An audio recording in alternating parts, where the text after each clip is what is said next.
It's a beautiful Monday morning. Welcome to Good Morning Africa. My name is Kwame Owusu. So this is the newspaper review segment. We have selected specific topics for our conversation this morning. But before then, let me ask you how your weekend was. Was your weekend very fantastic? Did you sleep well? Did you go for weddings? Did you go to church? Did you go to the mosque? What did you do? I trust that in all of the things that you did, you had Ghana at the back of your mind. And you've always been consistently doing things that will only elevate that which will only bring about development to our dear nation, Ghana. A lot of water, has passed under the bridge. A lot of issues have come up. And it is important that we bring all those issues to the fore for our conversation this morning. I'm sure pretty much last 2 weeks, we were inundated with stories about what was going to transpire on the floor of Parliament. Yes, that reality or that presumption became a reality. And, a lot of people who thought that the speakership was going to swing a certain way, perhaps found themselves wanting, owing primarily to the fact that the Speaker of Parliament now is Honorable Alban Sumana Babin, who is a member of the National Democratic Congress. Indeed, he has been a member of the party from long, and he has been the longest serving member of parliament in Ghana's parliament. Indeed, he has an enviable experience when it comes to the parliamentary rules and the standing orders and primarily conventions that govern the activities in Parliament. And so he brings to fore rich knowledge of experience that will only help to perhaps rid Parliament of the political involvement and political interferences that we have seen over the past 4 years. This morning, we're going to continue with such conversations here on the show. I want to encourage all of you that it doesn't matter where you are, wherever it is that you are, you can connect with us here on the show by sending in your messages to our WhatsApp number, which is 0260846539. We're also streaming live on our Facebook page, which is Pan-African Television. Pan-African Television is on Facebook. So be kind enough to go on our page, share, like our page, share the live feed so others can get the opportunity to join in the conversation. This morning promises to be very, very interactive. It promises to be very, very exciting. It promises to be very, very, very informative. And so I want to implore all of you to join in a conversation with your views, with your comments, and with your messages. I am also personally on Facebook, on Twitter, and on Instagram at Kwame Owusu Danso. Twitter, Facebook, Instagram at Kwame Owusu Danso. So we can connect there. Sometimes I like to read messages from my social media pages as well. So don't hesitate at all. If you have anything that you want to share or put across to us here in the studios, we'll be more than excited, I beg your pardon, to read your messages here on the show. Let me take you through the topics before I introduce my panelists for today's conversation. Africa hit 3 million confirmed COVID-19 cases. Daily Graphic brought us this story. The story is on page 5.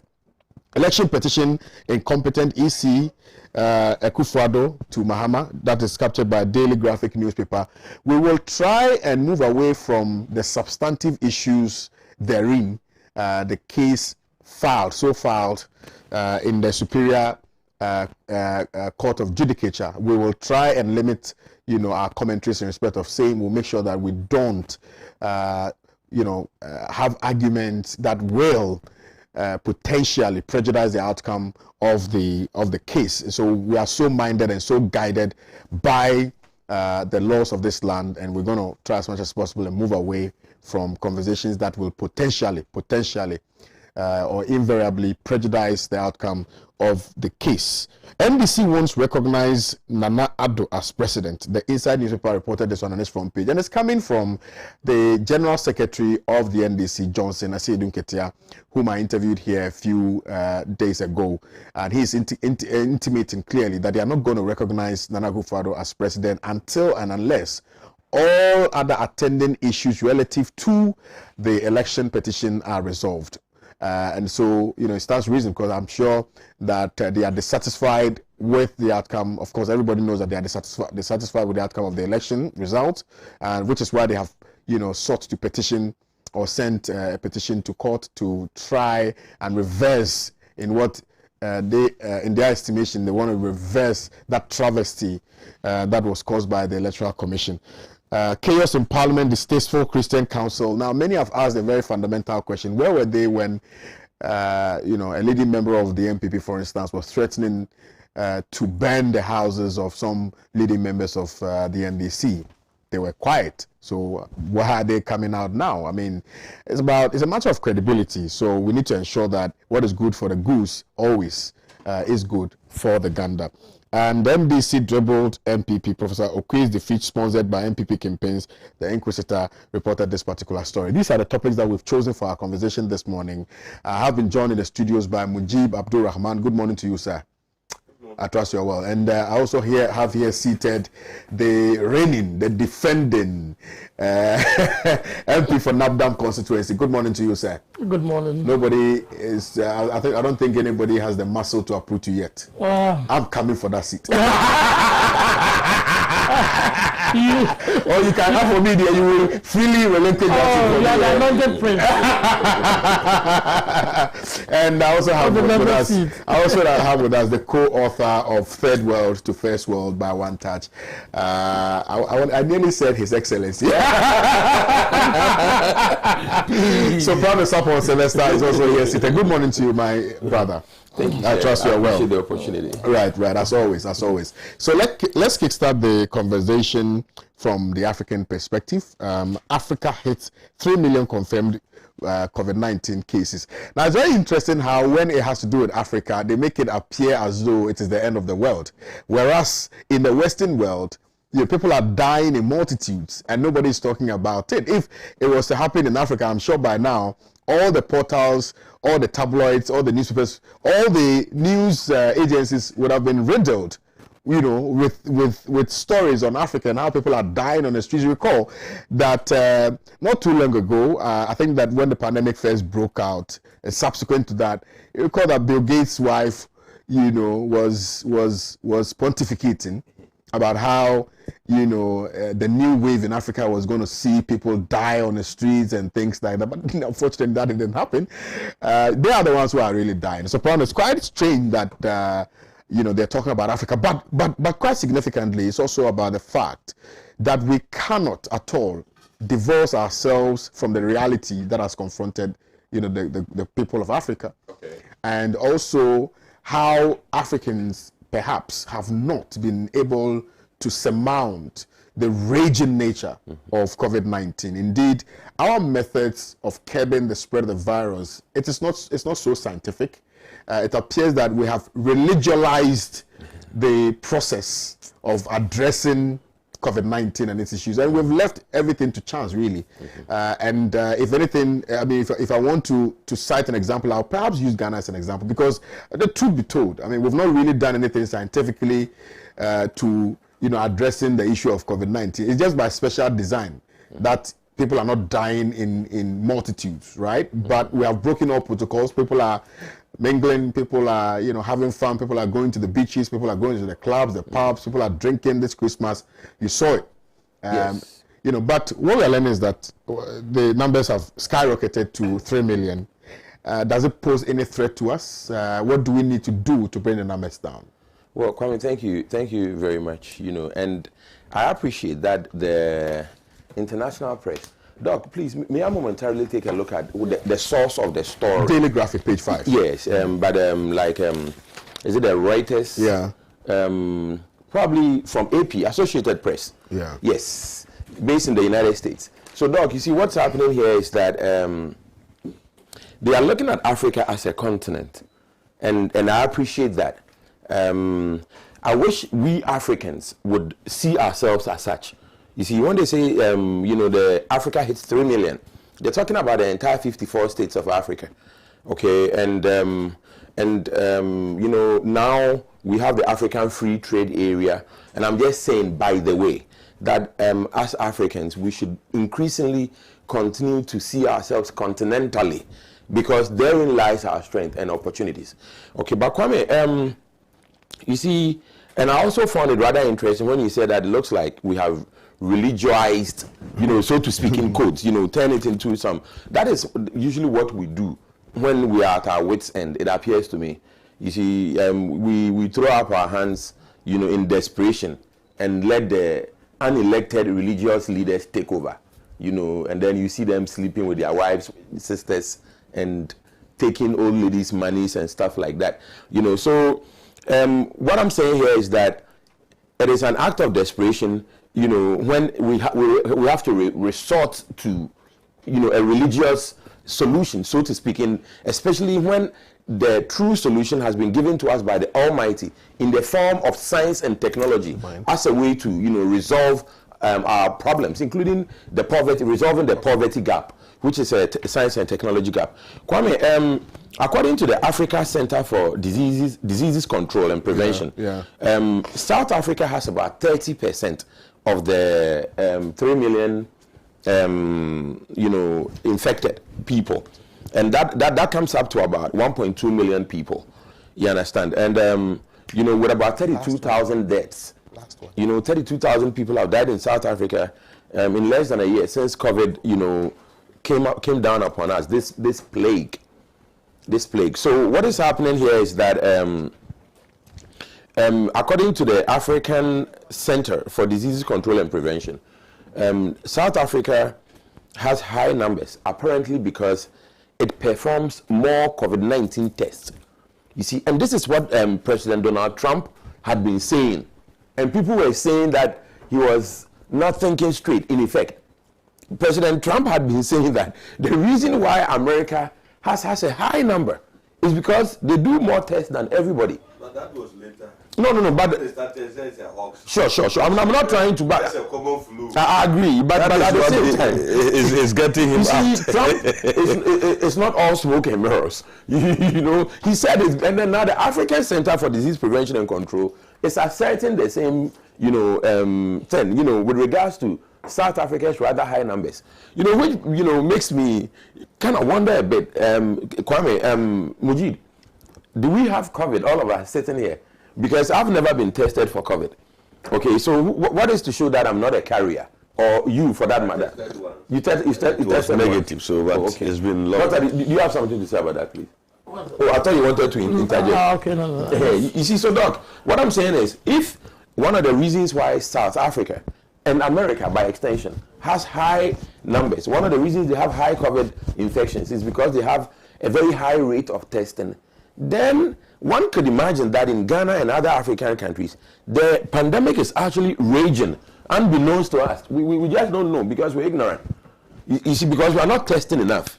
Okay, but nevertheless, I'm sure that the African people have gotten the message. I still see a lot of people moving around with masks. Unfortunately, for several reasons, I'm not wearing a mask, for better or for worse. You see, but Doc, the Seychelles president, the president of Seychelles, has taken a vaccine, as the first gentleman of the land. So I'm looking forward to seeing President Akufo-Addo go and stand there and take the first vaccine for Ghana. And I'm hoping the vaccine is safe. But I know that President Akufo-Addo, he loves Ghana, so he is ready to take a bullet for Ghana if need be. Yeah, question I asked you was, how do we ensure that we bring the numbers down? Yes, testing is one, and of course we were introduced to the principle of testing when the virus sprang up. A lot of people, of course, were told to. In fact, a lot of countries had the desire, on the basis of unraveling and demystifying the myth of COVID-19, decide to test more. Ghana at some point truncated that process for whatever reason, nobody knows. But effectively, the underlying principle that characterizes our ability to deal, if you will, with COVID-19 is test, isolate, treat, and etc. Because as it stands now, we don't really have, the vaccine. So, would you propose that going forward, in fact, you've also alluded to the fact that perhaps one of the reasons why South Africa is recording high numbers is as a result of their continuing attempt to test people. And the United States of America also tested a lot of people. UK has gone on lockdown. Yes. And if you engage people from the United Kingdom, they tell you that, Kwame, this second wave is crazy. They've not seen anything like that before. is very different from the one that first broke out. So I mean, how do we in Africa ensure that we are able to fight the disease head on? Remember, Kojo Ponkroma at one point said that we know the disease, we have taken the fight to the disease, we are ensuring that we even deal with it before. So how do we continue? We can repair the economy. What we cannot do is give you back your life. Speaking, President Nanado was speaking prophetically and like a prophet that he cannot give you a life. And Kwame, substantively, you see, Kwame, what we need to do in Africa is what the president has been proposing, incidentally. You understand? Our president, Nana Akufo-Addo, has been listening to the experts. And the experts have been recommending that we keep on wearing face masks. Okay. We keep on washing our hands and avoid, touching your faces and your nose. The usual recommendations for these communicable diseases. Not only just does it work for COVID, but it also has checked the correlate numbers. I think this year our correlate numbers are lower because of the hand washing regime that most of us have picked up, especially our children. And I encourage them to continue. But Kwame, you see, you made a reference to the fact that we started on a strong footing with regards to testing, and then somehow it fizzled out. I do not know why, but I personally, from a political perspective or a geopolitical perspective, I'm wondering if maybe some countries did not, sort of vigorously pursue the regime of testing because it could impact your economy seriously. I mean, imagine if the story was that Ghana has, let's say, 200,000 infections in Ghana. I mean, it impacts everything, the people who even come into the country. So I'm not saying Nana Akufo-Addo did that, but I'm not saying he didn't do that, you see.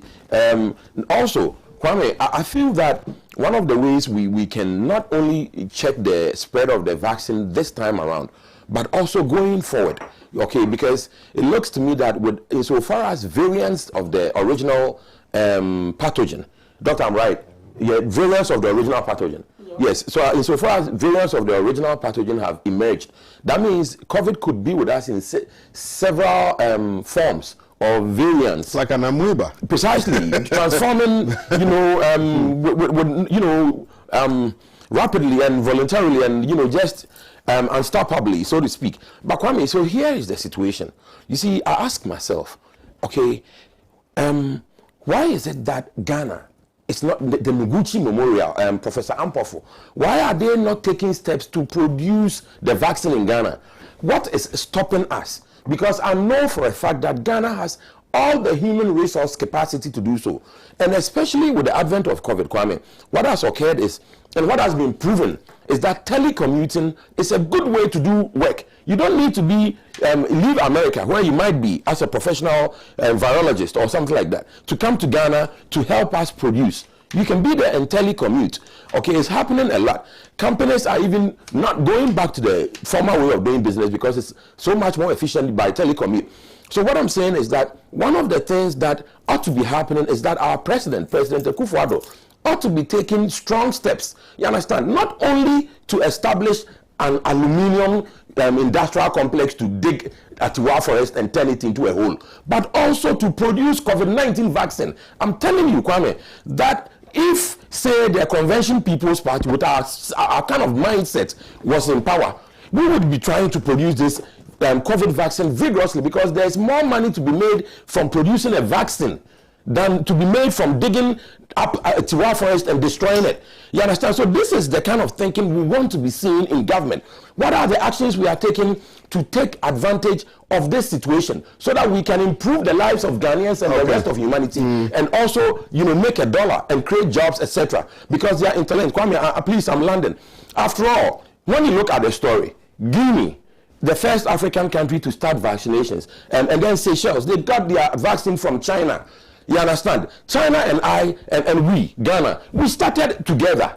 Why is China producing vaccines?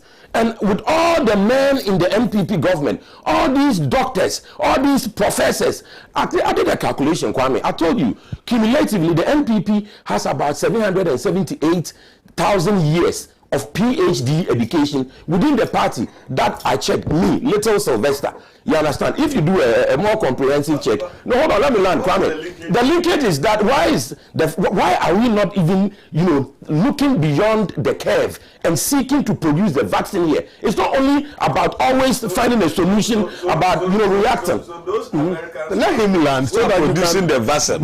are they Republicans? Master, Democrats. Is that what you are trying? So all I'm saying here is that I appreciate that the president has made strong and powerful strides with regards to mitigating the spread of the disease and its impact thereof. You understand, including the fact that he got this huge amount of $1 billion free from IMF. That one. Dominic said he's resuming on the 3rd of March. So hopefully, fantastic. once he resumes, he'll be able to do all of those. But all I'm things saying, for Kwame, us. is that my fellow Ghanaians, of course, the president is doing his best to Kwame, I'm London. The president is doing You his don't best have no to, choice. You have to learn. yes, to mitigate the situation, in our interest, to our advantage. But let's not only be always reacting. Let's look beyond the curve. Let's look far upon the centuries of time, so that not only are we waiting for somebody to give us a vaccine, we should produce a vaccine. It will give us big jobs, big money, and big reputation. Thank you. Dr. Nawani, you are a medical doctor. I think you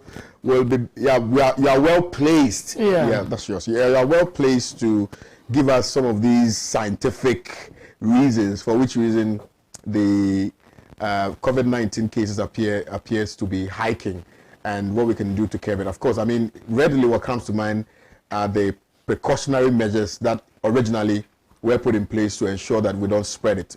However, it appears we've thrown that to the dogs. I mean, of course, you are a living testimony. In fact, no, not a living testimony. You are alive to the realities of how people celebrated the Christmas festivity, for instance, and the things that people did. And it cut across the board.